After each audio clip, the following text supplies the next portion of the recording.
this is a bit of an experimental session. I've never delivered a session quite like I'm about to deliver it today. So if you see me fall flat on my face, please pick me up gently. So thank you for the introduction. I don't know why you've got to go down. You just tell me that. So I thought for today's session it might be quite interesting to present duty of candour from the healthcare perspective from 4 different perspectives. And as I thought about this, I thought, well, thinking about the NHS plan, thinking about the patient safety strategy, my personal values as a clinician, we have to put the patient right in the centre of this, and think about their experience of avoidable harm, what candour means to them, and what response it can elicit for them as patients. I've also going to present a perspective of an ED consultant, the perspective of a chief executive officer, and also an advanced care practitioner. Now, you may draw some parallels with my bio around some of this. I have drawn upon some experiences of the last sort of 10, 15 years to create this story which is illustrative to an extent. So, thinking about the patient as our starting point, this individual that I'm going to sort of take you through today, they are a 55-year-old gentleman who's a police officer in the South Yorkshire Police Force. There is a particular reason why I picked South Yorkshire. Early on in their career, they had experiences that instilled in them values to be really open and honest and have a real passion for improving services. So that is them as an individual, that is the core of their value set. In January 2023, they were diagnosed, they completed treatment for bowel cancer in January 2023. Very forward-looking as an individual, doesn't really like to talk about their past medical history. They are moving on from this experience. They have got the all clear. They are in remission. This individual is a person who really likes gardening. There are reasons why I'm telling you these bits of information that will become clear. Really likes gardening. It's the summer months. He's been spending lots of late evenings gardening in his backyard. May 2023, he develops what he thinks is an infected insect bite on his leg. Makes sense. He's a gardener, been out late at night. Reasonable to assume that. So goes to his local urgent care centre, which is incredibly busy, understaffed, not surprisingly. I work one myself, I'm working on Saturday, I don't know what I'm going to face. He books in and says, I think I've got an infected insect bite. Fair enough, the ACP, the advanced care practitioner that sees him, agrees with that, prescribes some antibiotics and sends him on his way. But then, 4 weeks later, he becomes acutely short of breath, very unwell, grey, clammy, very lightheaded. His wife takes him to the emergency department, where he's very quickly diagnosed with a pulmonary embolus. The ED consultant that sees him suspects that actually it wasn't cellulitis that he had, but it was actually a deep vein thrombosis. And that had been missed, so there'd been that missed opportunity to anticoagulate the patient and prevent that DVT converting into a pulmonary embolus. When you see the perspective of the ED consultant in a moment, you will find out that this person is very passionate about patient safety, learning from harm. He sits down with the gentleman and his wife and says, I'm really sorry. I think the reason you've got this pulmonary embolus is because 4 weeks ago there was a misdiagnosis of a DVT. And outlines his expectations around an investigation taking place, him being involved in that investigation, being able to inform the learning and improvements that might come out of that as a consequence. Time passes by. Patient doesn't hear anything. It's a different provider. So the urgent care centre is a different provider to the ED department. So he decides to write a letter of complaint to the CEO of the provider at the urgent care centre. 3 months later, he hears a response back which says, we don't think it's serious harm, we're not going to investigate it.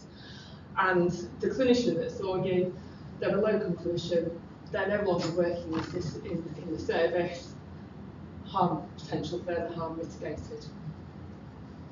So thinking about the values of that patient, that was completely at odds with what they expect. They wanted to be involved in the investigation, they wanted an open, honest response, they wanted an apology. They weren't getting any of that, so they took the very difficult decision of pursuing a claim for clinical negligence against the provider of the urgent care centre where that diagnosis of cellulitis was made, when actually it was a deep vein thrombosis. And I think probably all of you actually in this room are very familiar with this research that NHS Resolution has done previously around motivations to claim. And the case story that I've just outlined to you very much aligns with the findings of that research there.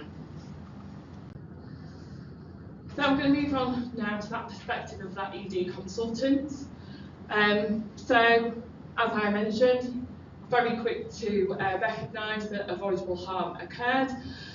They, as an individual, have a professional duty of candour because they are a GMC registrant to be open and honest about what's happened and start off the duty of candour process.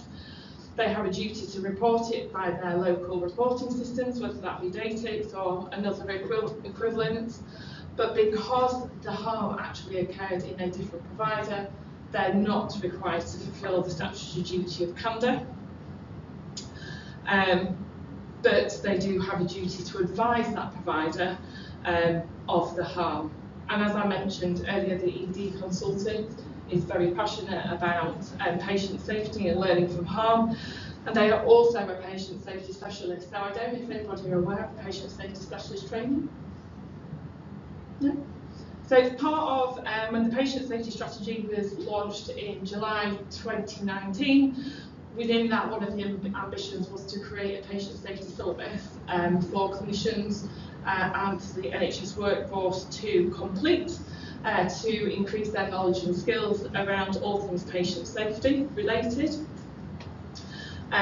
Each trust within England has a patient safety specialist allocated to them, recognised within their trust.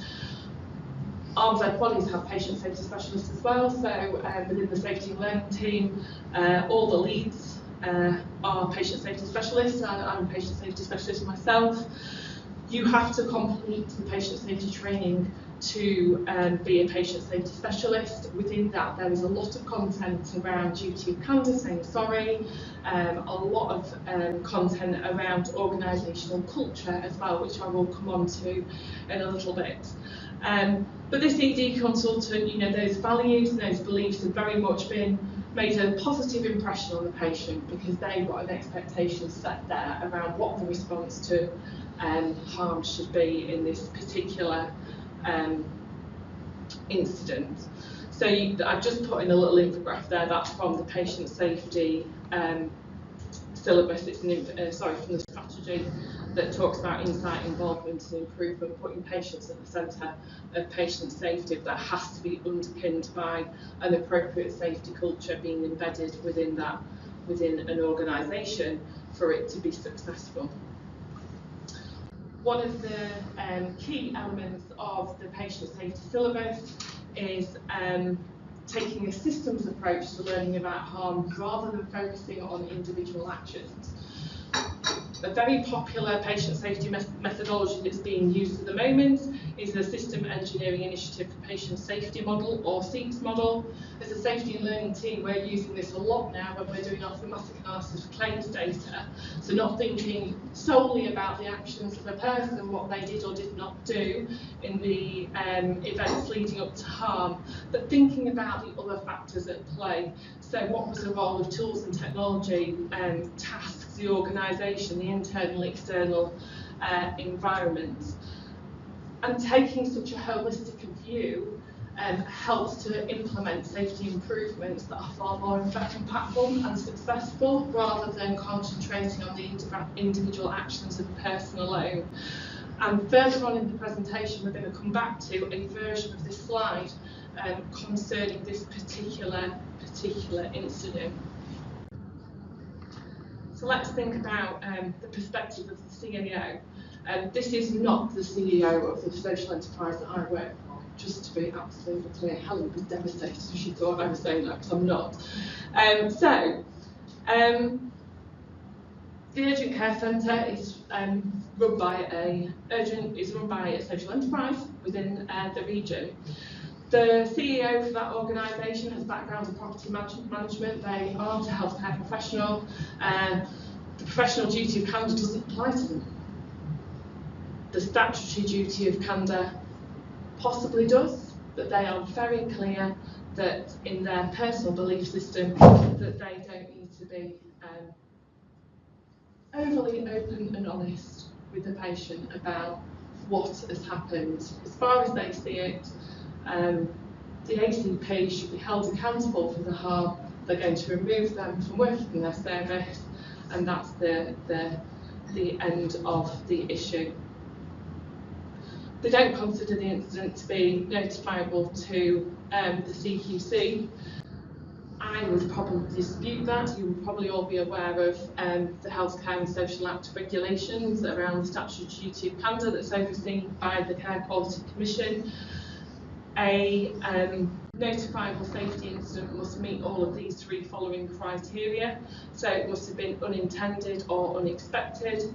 It must have occurred during the provision of an activity the CQC regulates, and in the reasonable opinion of a healthcare professional, already appears to have resulted in the death or severe or moderate harm to the person receiving care. This includes psychological harm. So it was unexpected. No one expected this gentleman to develop a PE.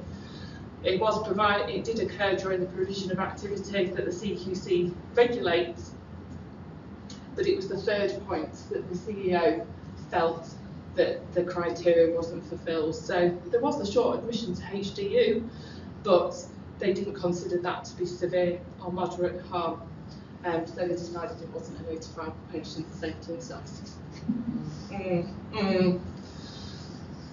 So, and some of this was protectionism. So they wanted to protect their organisational reputation, and that was driving a lot of the approach that was being taken with this individual. They didn't want to be involved in a negligence claim. They didn't want adverse media attention, and they felt that sort of brushing things under the carpet would prevent that. But I think we probably all know that the counter will happen in such a scenario. And as I referenced earlier, the CEO was absolutely adamant that the advanced care practitioner was solely accountable for the avoidable harm and should actually face disciplinary action as a consequence. They weren't willing to investigate the factors that contributed to harm on that basis because they were adamant that the ACP purely was responsible for this.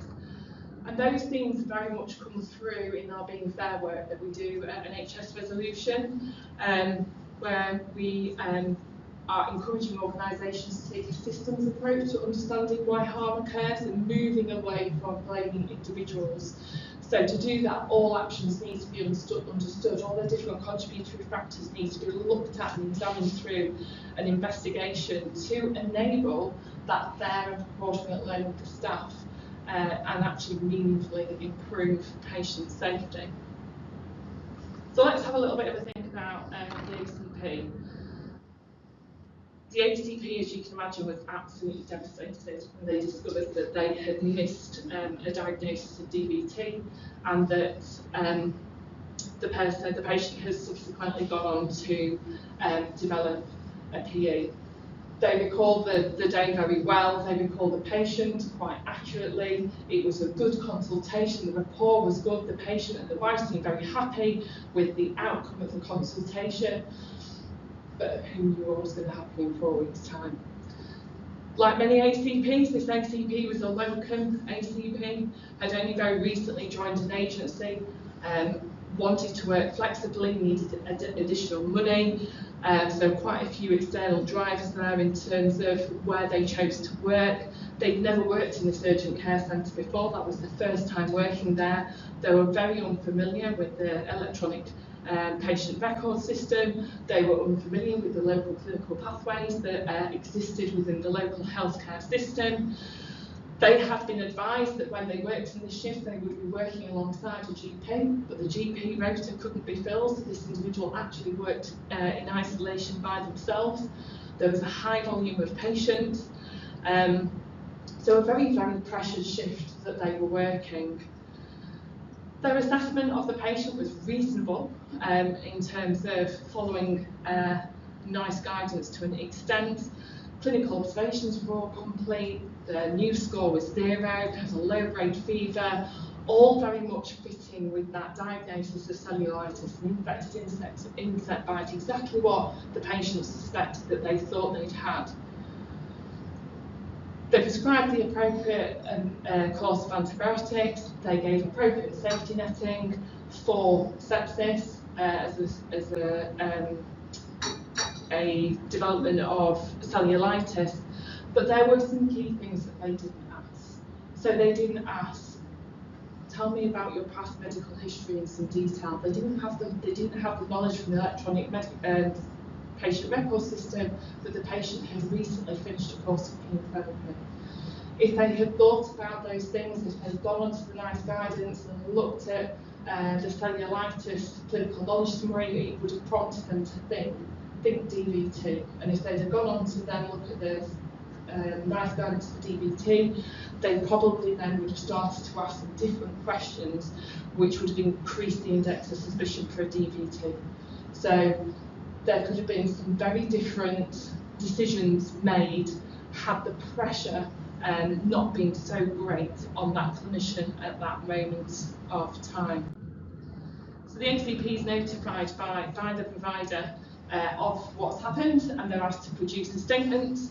They're not invited to come in and talk to any healthcare professional about it. They don't receive any support whatsoever, but fortunately they're a registrant of the HCPC who are particularly supportive in this given scenario, and in line with the HCPC's guidance around the professional duty of candour, absolutely prioritise being open and honest. The ACP is extremely keen to apologise for the harm and the experience that the patient has had. They write a very reflective statement, thinking about their experience, the shift that they were working within, to try and identify key learning points, because they don't want this to happen again. And they also make a recommendation that this be reported to the CQC. I referenced the 6 model earlier on. So in this particular scenario, that ACP is thinking about all the different factors that could have contributed to this harm, not just only their actions, but the other stuff that was going on around the time. So in terms of technology and tools, being unfamiliar with the patient record system, as a person, they were a locum ACP, they hadn't had a local induction, there was availability bias, so busy shift, patient comes in, think it's infected insect bite, yes, tick, right, move on, it fits the box, I agree. And the patient didn't disclose important information, but then the ACP should have probed around that. Time pressures in terms of tasks, particularly around the organisation. So I think you're getting a picture that there was a poor safety culture for that particular provider. There's a reluctance to be open, there's various workforce challenges. All these different things contribute into the harm that occurred. Now, if we could take action to address each of those issues that sit within each of those boxes, then the ambition of SEEPS is that there would have been a timely diagnosis of a DVT, that would have been promptly treated, the PE would have been prevented, I'm going to come on to the disciplinary action bit in a minute. There would be no threat of disciplinary action, and I think somewhere hiding at the bottom of that box as a claim for clinical negligence would not have been brought. So there's a couple more responses from the provider to the ACP. They were really adamant that the apology should not be included within their statement, because they felt that that was an admission of liability. And we do still sadly come across that bit in the safety and learning team, that there is this perception that saying sorry providing an apology is an admission of liability, hence us having the saying sorry leaflet. And I think there's going to be some more discussion about other law around apologies later on in the session. When we present at the RCN Congress, our saying sorry leaflet is the leaflet that flies off the shelf. And every year I have conversations with nurses who say, I'm taking this to my ward manager. I've been disciplined is too strong a word, but strong words have been had with me for apologising in certain situations. So it's still a really entrenched problem within our NHS. The provider really does not agree with the factors that contributed to the harm. They solely believe it is the actions of the ACP, the poor decision making. They reject the suggestion to notify the CQC, and actually they say, do you know what, we're going to refer you to your professional regulatory body for the harm that's occurred here. To the patient, if you remember the timeline, there was a really delayed complaint response for 3 months. It was defensive. There was a lack of willingness to learn from harm, a reluctance to investigate the harm. There's no invite for the patient to be involved in the investigation, and no support provided at all. That response of the ACP, of the provider, will likely be driven by many of these factors that are outlined on this slide here. And I think it's tragic that such culture still exists within the healthcare system.